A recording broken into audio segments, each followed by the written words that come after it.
Verse 1, it says this. Now the tax collectors and sinners were all gathering around to hear Jesus. We have to pause on this thought. Do you know what the implication of that is? Nobody ever had to make someone go to church if Jesus was speaking, is what that means. The people who were the least interested in church could not wait to gather and hear Jesus. If there's something in you that despises and hates church, it's because you've never been confronted with Jesus. You would not despise and hate Jesus. You would like him, and he would like you. The worst people in the culture came around to hear God and Abad teach. That is an amazing, amazing thought. Verse 2, but the Pharisees and the teachers of the law who were also there, Pharisees and teachers of the law muttered. That's a great word, isn't it? Muttered. We don't use that much. Muttered. This man, here's what they muttered. This man welcomes sinners and eats with them. They just could not understand this. Here's a man who claims to be from God, but he doesn't hang around with godly people. Here's a man who claims to be from God, and people who are ungodly like him, and it appears that he likes them. How can someone from God like ungodly people? Because look at the way they've behaved. Look at what they've done. They just had no category for this. And the sinners and the tax collectors had no category for it either. They liked Jesus. Jesus liked them, and he was nothing like them. And there was something special. There was something wholesome. There was something authoritative. There was something powerful. There was something godly about him. But unlike the other people they'd met that claimed to be godly, they weren't put off. They found themselves attracted to Jesus. And so, Jesus realizes he's got both audiences, and he decides to try once and for all to explain why it is that people who are nothing like him liked him, why he liked people who are nothing like him, and why it is that God, and how it is that God feels about every single person. So, in his brilliant, brilliant way, he tells 3 parables. Now, you need to know this. A parable is a made-up story. Jesus just made this up. None of this happened. It's a made-up story in order to make a real point. It's a made-up teaching in order to teach something that's absolutely true. And so Jesus, in his brilliant way, starts way back with his whole audience in mind, and he tells the first parable, and at the end of the first parable, everybody in the audience, the rule keepers and the rule breakers are all going, yeah, right? If I had 99 sheep, and I lost one, I'd leave the 99 and go get one. Yeah, we'd all do that. Tax gatherers, you good with that? We're good with that. Pharisees, you good with that? Good with that. He said, then there was a woman who had some coins, and she lost one of the coins, and she cleaned out her whole house to find the coin. Isn't that what a woman would do? Yeah, we would clean out everything to find, yeah, Pharisees, yep, everybody's, yeah. When you lose something, you get a whole lot of energy around finding it. Everybody in the audience is, yeah, and they're all leaning in. It's so brilliant. And then he gets to his point. And he says this. There was a father who had 2 sons. See, they don't, you know the story, but they don't. They're like, And one day, now get this, and I'm going to kind of embellish this. Now, this is a made-up story to make a point, but let me embellish it so we really get the emotion of the story. This was a very emotional story, even though it's not so emotional for us. And one day, the younger son came to the father, and essentially he said this, Dad, when you die, I'm going to get a boatload of money, but you just won't die. And I'm not getting any younger. And it looks like you're going to live forever. So I'm tired of waiting for you to die. And I realize I'm not going to get half because I'm the younger son. I'm only going to get like a third or maybe 25% because that's the way they did it back then. But you know, Dad, could we just pretend like you're already dead? And would you just liquidate? I know it's going to be a real hassle, and you've worked your whole life to amass this wealth, and it's all spread out in all kinds of land and sheep and oxen and goats and herds and slaves. I know it's going to be complicated, but Dad, let's just pretend like you're dead, and we're going to split everything up. And would you go ahead and liquidate my share and write me a big check so I can go and spend it however I want? Now, when that's the impact of the story. And so when Jesus is telling this story, I'm telling you, even the worst tax collector is going, dude, that's bold. That is bold. I wouldn't even do that. I'm a tax collector. I wouldn't even have said that to my father. So Jesus sets this up in the most extreme ways imaginable to where everybody in the audience is like, that kid's going to die. I mean, that's just so extreme. And then to everybody's shock and awe in the story, Jesus says, and the father says, okay, we'll do that.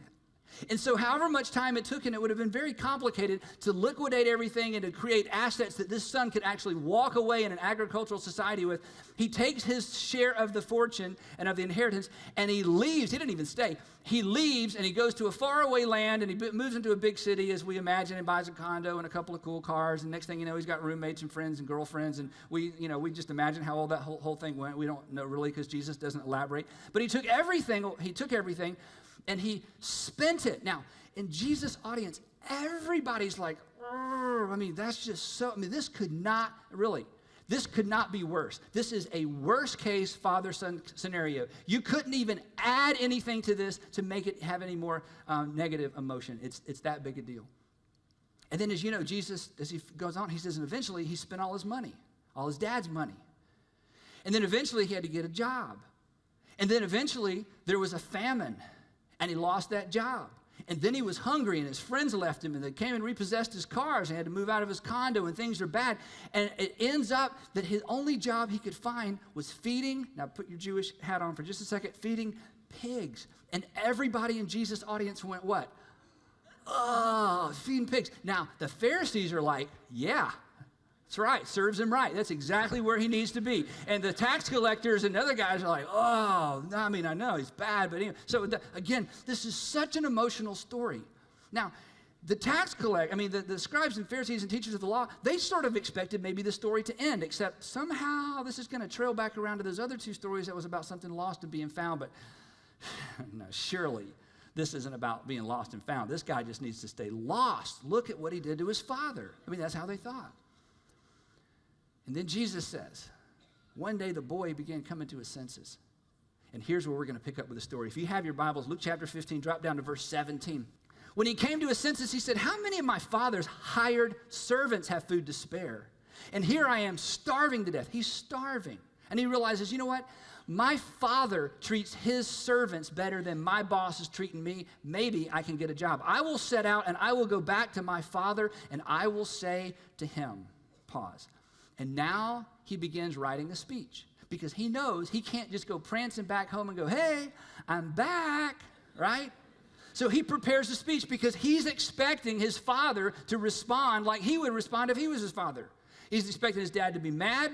He's expecting his dad to say, what do you want? Have you come back for more? What happened? Where's the money? And so he knows he better have a really, really strong speech or he's not even getting on the property. So he prepares a speech. And you know what? This speech is not unlike a speech many of us have given to God when we start on our way back. If you feel like you've been away from God, listen to his speech. Father, middle of verse 18. Father, I have sinned against heaven and against you. I am no longer worthy to be called your son. He's not expecting to go back and be a son. He's just looking for a job. Make me like one of your hired servants. All right? So I'm not expecting to be a son again. I just want a job. And he's got his speech all prepared because he knows his dad isn't going to let him be a son again. So he's got it all prepared. Verse 20. So he says, so he got up and he went to his father, rehearsing his speech the whole way. Now, are you ready? Okay, if you've not been paying attention, tune back in. This is so important, okay? But while he was still a long way off, his father saw him and was filled with, what's that word? Filled with compassion for him. Now, if I was in Jesus' audience, I would be tempted to say, I know you're Jesus and all, and like you're telling the story, but I got a question, okay? How could the father feel compassion? He hasn't heard the boy's story yet. Doesn't he need to hear the boy's story before he feels compassion? While he was a long way off, the father just saw him, doesn't know anything. In fact, what he's heard has not been good, we find out later in the story. And he felt, see, this is emotional, he felt compassion. Now, may I ask you a question about you? Has it ever crossed your mind that when God thinks about you and God looks at you, he would feel compassion? Well, let me ask it a different way. Has it ever crossed your mind, and I think the answer is no for most of us, that in your deepest, darkest, worst day, I mean, when that habit had come back and just had a stranglehold on your life, you just had another knockdown, drag out with your spouse, and you know about half or 75 or 80% of it's your fault. You overreacted to your son again. You did something dishonest again. On your very worst day, if suddenly you were to ask the question, I wonder what God thinks about me now, did it ever cross your mind that God looked at you and felt compassion? No, because we don't understand our Heavenly Father. Maybe we've been wrong. Maybe we've sung about the love of God and believed in the love of God and taught the love of God, but it's all been right here. Jesus, I mean, this is at the epicenter of what he's come to communicate. The Father saw a son that insulted him, that he could not have done anything more to make the story any worse. And when he saw him, he felt compassion. Now you got to know, in every parable, there's somebody that represents God, and in every parable, there's somebody that represents you or represents the people in the audience. Now, at this point in the parable, everybody in Jesus' audience, they're kind of locking in. They're going, okay, see, all the tax gatherers and the sinners are like, okay, we're the prodigal. And there's no doubt if this is a God thing, okay? And it looks like the Father is going to be somehow God, but there is no way in the world God looks at me and feels compassion. The Pharisees and the teachers of the law, they don't know who they are in the story yet, but they know they're not the prodigal because they're good. And they know they're not the Father, and they're looking at listening to the story going, there's no way in the world that Father feels compassion because neither groups understand. He felt compassion for him. He ran to his son, threw his arms around him, and kissed him. And the son said to him, now the son's got to give his speech, right? And the son said to him, here he goes, because he's got to give his speech.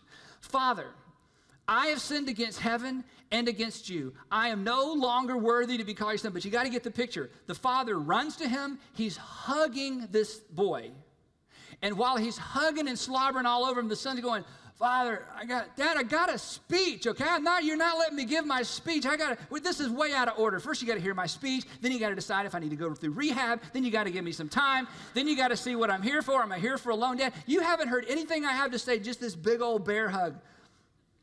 Gives his speech, verse 22, skip down to verse 22. But the father said to his servants, quick, doesn't even respond to the son. Quick, bring the best robe and put it on him. Put a ring on his finger, sandals on his feet. He's not going to be a servant. He's going to wear sandals. He's not going to be someone I hire. I'm giving him a ring. And instantly, he's a son again. Instantly, he has all the trappings of sonship, which means the father never withdrew him being a son in the first place. Oh, yeah, and by the way, verse 23, and bring the fattened calf. You know, the one we've been saving up for something special. You know, a wedding or a big birthday or something, the one that we've been saving. Bring the fattened calf and let's kill it and let's have a feast and celebrate. And he's instantly restored. The speech, irrelevant. Now, I'm telling you, both sides of Jesus' audience are like, you're kidding. You're telling us this is what God is like? See, to put it in our context, it would be like if you had a friend whose son had been in big trouble, teenage son had been in big trouble. They'd been through rehab. They'd spent thousands of dollars on counseling. They finally got him checked into a place where he was just going to get off, deal with his drug and alcohol stuff. The family's been in tears. It's kind of ripped up the marriage. It's been awful. And one night, the son breaks out of this in-house rehab place, comes home. The family's not home, breaks into their home, steals all of his mom's jewelry, leaves, and they don't hear from him for 2 years. And then one day you get a phone call or a text or an email. It's in the afternoon and your friend says, hey, can you come to our house tonight? We're having a party. Why? Well, this afternoon, Frank, you remember Frank? Well, yeah, break your heart, Frank. We've all been so angry at Frank. And we know Frank. Well, Frank showed up on the driveway. He's back and we're going to have a party today.